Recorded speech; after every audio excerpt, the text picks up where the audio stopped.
안녕하세요. 에스더입니다.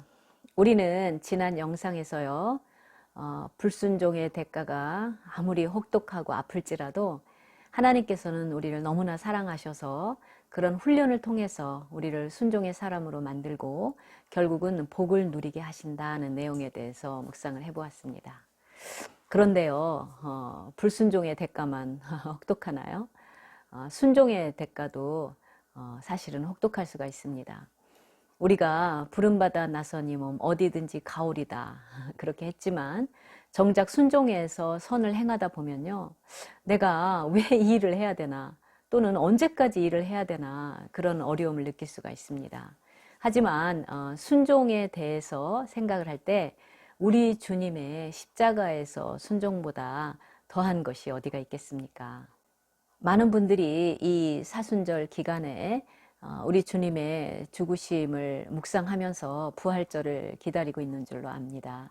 사실 예수님께서는 우리의 죄를 위해서 가장 값비싼 그 대가를 치르셨죠. 그러니까 우리의 구원은 공짜가 아니라 이 세상 우주에서 가장 값비싼, 사실 뭐 값으로 칠 수 없는 그런 대가가 치루어져서 가능하게 된 것이죠.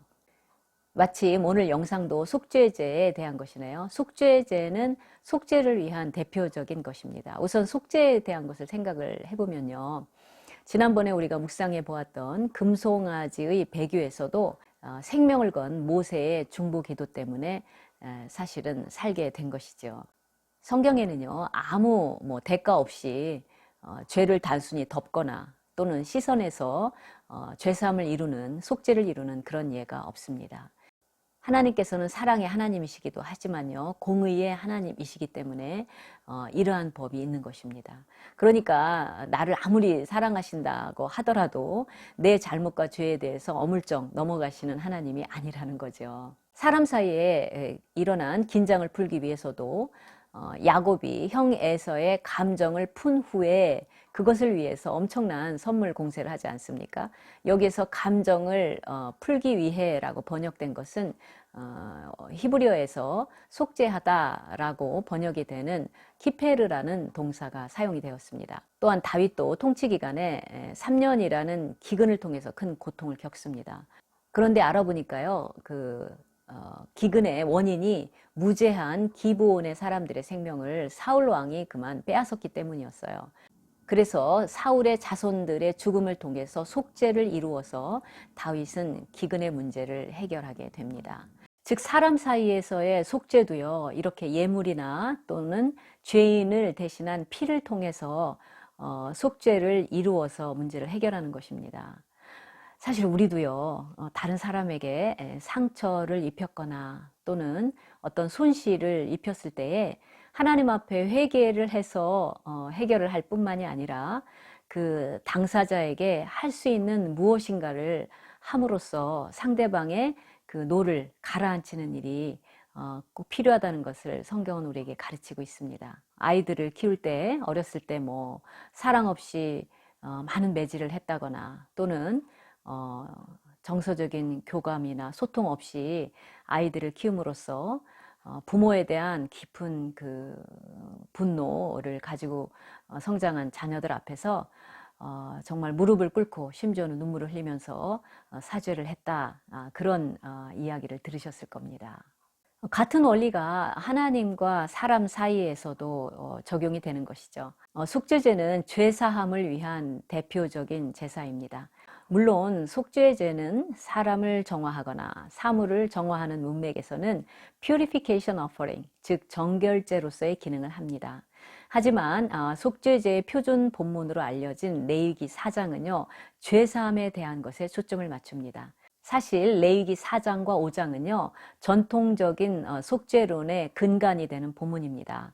좀 더 구체적으로 말씀을 드리면 레위기 4장은요, 해서는 안 될 잘못을 범한 죄를 위한 속죄제, 그리고 5장 1절에서 13절은 해야 하지만 하지 않은 그 태만죄를 위한 속죄제를 규정하고 있습니다. 그러니까 오늘날로 뭐 적용을 하자면요, 알코올 중독인 아버지가 가족들을 만취가 돼서 뭐 폭행을 한다든가 그런 것은 4장에 해당이 되겠고요. 가족의 생계를 책임지지 않는 그런 것은 5장 1절에서 13절에 해당이 되는 것입니다.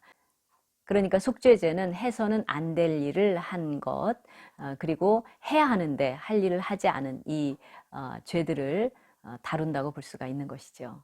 그런데 속죄죄의 규정에서는 대단히 인상적인 것이 있습니다.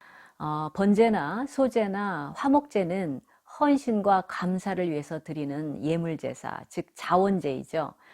그런데 속죄제는 누구나 다 드려야 되는 제사이기 때문에 규정이 좀 다양하고요. 그래서 어떤 제사의 본문보다도 속죄제 규정이 가장 깁니다.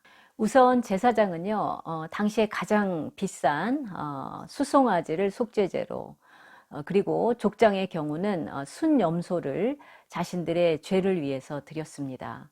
그러니까 아무리 같은 죄를 지었다 할지라도요, 이렇게 지도자들이 지은 죄는요, 그 죄에 대한 파급 효과가 크기 때문에 훨씬 값비싼 희생 제물을 드렸던 것으로 봅니다. 오늘 저희가 초점을 맞춰서 생각해 볼 것은요, 백성들이 드리는 속죄제입니다. 기본적으로는 암염소를 드리게 되었어요. 그런데 경제적 사정이 좀 미치지 못할 때는 어린 양을 드릴 수가 있었습니다. 그런데 문제는요, 가난한 사람들의 경우였어요. 그럴 때는 새로 속죄제를 드릴 수가 있었습니다. 새가 작기 때문에 2마리를 드리는데요. 속죄제의 여러 다양한 의식에서 가장 두드러진 것이 바로 피의식입니다. 속죄제의 피의식은 아주 독특하면서도 속죄제만의 그런 피의식이 드려지게 되는데, 이 새의 피에 적용되는 그 피의식도요, 동일하게 속죄제에만 사용되는 피의식의 용어들이 등장을 합니다. 그리고 본문은요, 이것은 속죄제이다 라고 명시적으로 밝히고 있는 거예요. 더욱 인상적인 것은요, 이렇게 새로 드리는 그런 속죄제도 값비싼 제물로 드린 속죄제의 결과와 정확하게 동일하다는 것입니다. 본문을 보시면요, 제사장이 그가 지은 죄에 대하여 그를 위하여 속죄할지니 그가 사함을 받으리라 라고 말을 하고 있습니다. 그런데요, 진짜 극빈자의 경우에는요, 곡물로도 속죄제를 드리게 했습니다. 아무리 극빈자라도 먹고는 살 거 아닙니까? 하루 분량에 해당하는 2.3리터의 고운 가루를 속죄제로 드려서 죄 용서를 받게 하였습니다. 그러니까 뭐 하루를 금식을 한다든가 아니면 어떻게든지 자신의 죄를 위한 그 2.3리터의 곡물을 들여서 죄 용서를 받게 되는 것이죠.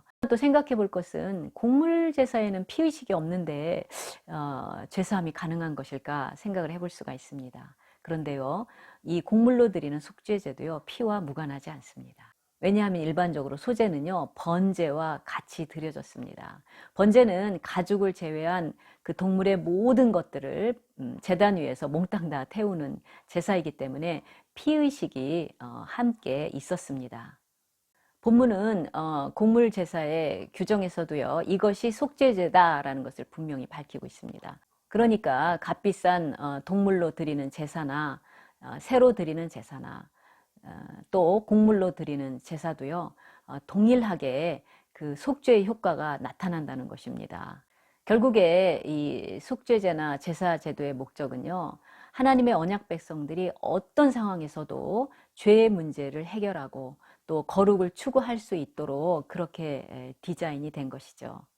여기에 하나님의 깊은 사랑과 배려가 있습니다. 뭐 지휘 고하를 막론하고 남녀노소를 불문하고 예수 그리스도의 피가 필요하지 않은 사람은 단 한 명도 없습니다. 하나님께서는 세상을 이처럼 사랑하사 독생자를 주심으로 그를 믿는 자마다 멸망치 않고 영생을 얻도록 하셨습니다. 의인은 없나니 하나도 없다 그랬고요.